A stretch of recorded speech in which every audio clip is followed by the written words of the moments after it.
Investors Education Series, and it's a continuation of our discussion on the benefits of investing in the capital market. And our focus today is on bonds.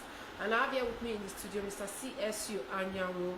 Before we proceed, I'd like to remind you that you can send in your questions via our WhatsApp line 080-979-10074. Also on our Facebook page, it's www.facebook.com/BroadStreetRadioNG.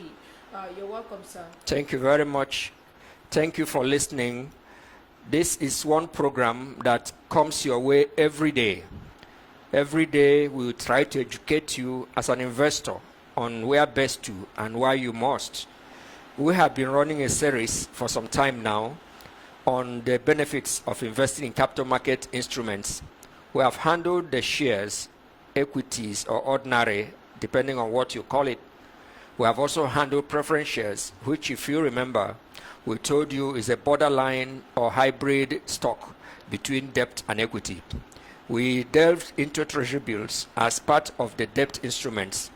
Today, we are zeroing in on bonds. The benefits of investing in bonds is what we are dealing on now. Now, in a summary, bonds represent debt instruments, while equity or shares represents shares, an arm of ownership of a company. Now, today, the first benefit I would like to put to you is that bonds are less risky, less volatile than shares. It's a benefit of investing in that instrument. They are less risky, less volatile than shares. Less risky in the sense that you stand almost no risk of losing your capital. You will also get your interest. Again, volatility has to do with going up and down, which is determined by demand and supply, which is particular with shares. Bonds are debt instruments. If you lend somebody money, your capital is not endowed, so it is steady. Again, if there is an agreed interest, which there is, at the appointed time you get what is due to you, which is normal for bonds. So investing in bonds, it's much more assured, less volatile, less risky. Number two is the return on investing on bonds is much better than investing in savings instrument, which represents the bank. What I am saying is that if you have money to invest and you put part in the savings, that's leave it in your savings account, and then put the other one in bonds, your return in bonds is usually higher. In the actual sense, most banks take your savings, invest them in bonds. From there, they make their own money, and there also they pay you dividend. So the return is higher. Savings accounts pay less. That's the summary of what I was making to you on why you must invest in bonds. Now, bonds provide steady and definite income stream. Steady and definite income stream. Just like treasury bills, when we discussed it, you discover that there is a period for which you must receive your due interest. In treasury bill in Nigeria, most of them are issued for 91 days. It means that every 90 days, if you have money in treasury bill and you have rolled it over, you get a sort of income for the period. After another 90 days, you get. But the period is 91 days. So there is a steady income. In the actual sense, you can promise somebody, come on Monday by 5 o'clock in the evening, I will have money to give you. And you are banking on your investment in bonds. You will get it for sure. It is as sure as that. So a steady flow of income is a benefit of investing in bonds. Now, the other one that you need to know is that it serves as a buffer to the more volatile stock. Now, this is more relevant to portfolio managers, and I will explain that to you. Once we had treated the issue of portfolio creation, but I'm going to borrow from that topic now to explain to you what we mean by buffer.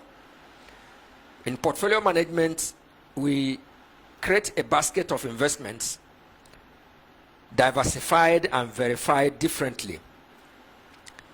In a portfolio, typical portfolio, you get shares, you get bonds, you get debentures, you get treasury bills. Bigger portfolios, you may even get landed property, houses particularly, that return income. So it's a mix, and each of them complement the other. While shares can give you the kill that you want in investment, these other ones create a buffer. Peradventure, that kill doesn't come as appointed. So a buffer is a fallback position for those that do portfolio management. Bonds are used to create buffer so that you are not stranded, assuming that your shares fail to perform. So bonds create buffer in portfolio management. Individually also, you can create a portfolio for yourself by investing in so many instruments in the capital market or even outside the capital market, so that if one fails, you will stand on the other. Let me explain to you. You need some education in that area. What makes a particular stock, a particular industry, a particular company thrive could be as simple as government policy in favor of that very sector. And governments of today are very volatile in their policy. Some of them even do policy somersault. By the time they say one kind word or do one kind thing in a sector, that sector picks up instantly. It could also fall, depending on what the government has done on it. Even raising excise duty on a sector could make the demand on it to fall, because the price will become higher and people may bolt out of that area. Therefore, we don't depend on any of such.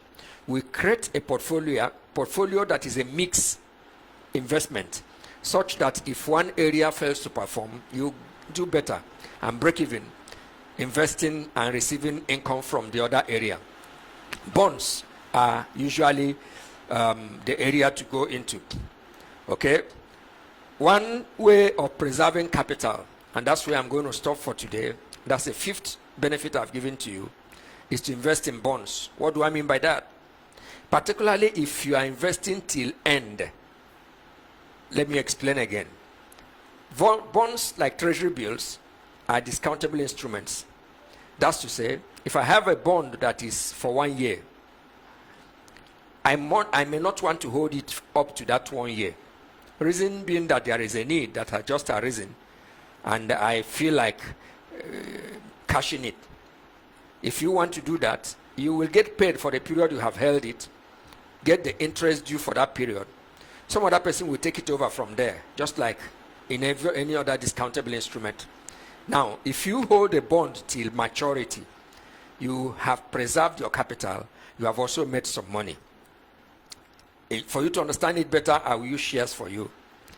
If you buy shares, while we believe that on the average they will go up, but there could be a coming down before the going up. And if you happen to be caught in that very web at that low down, then you have lost money. That's not true with bonds. With bonds, I have put in 100,000 naira into bonds. My 100,000 naira is assured. I'm now talking about what do I get for keeping my 100,000 there, which is called interest.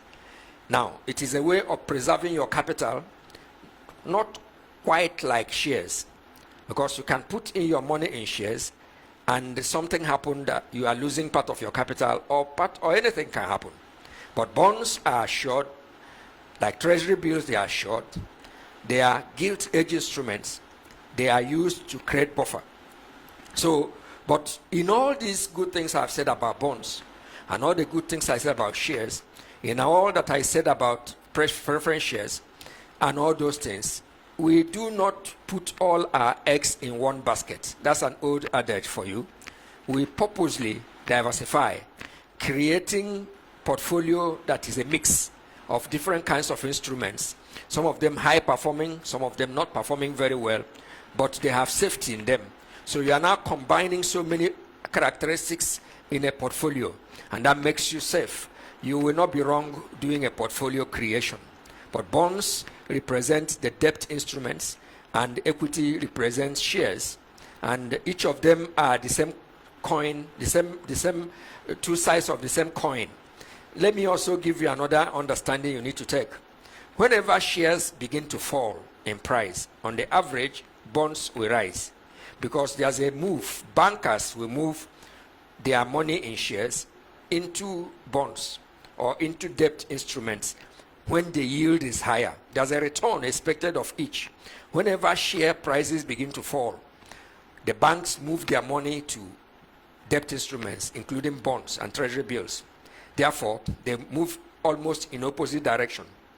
When one is rising, the other is falling. When one is falling, the other is rising. When bonds begin to pay very high, higher than the return on equity, most equity investors move over to that side. So you see it as two sides of the same coin, the economy. Thank you very much for listening. When next you come your way, we take yet another of the instruments or take you to another area. Thank you. All right, thank you very much, sir, for that session. Also, if you just joined us, you can refer back to this video on our Facebook page. It's www.facebook.com/BroadStreetRadio. Also, to remind you, the Investor Education Series is a series that we hold from Monday through Friday. Yes, Monday through Friday, and we treat topics that are related to investments. So if you have questions as well, you can send it via our WhatsApp number 00979100074.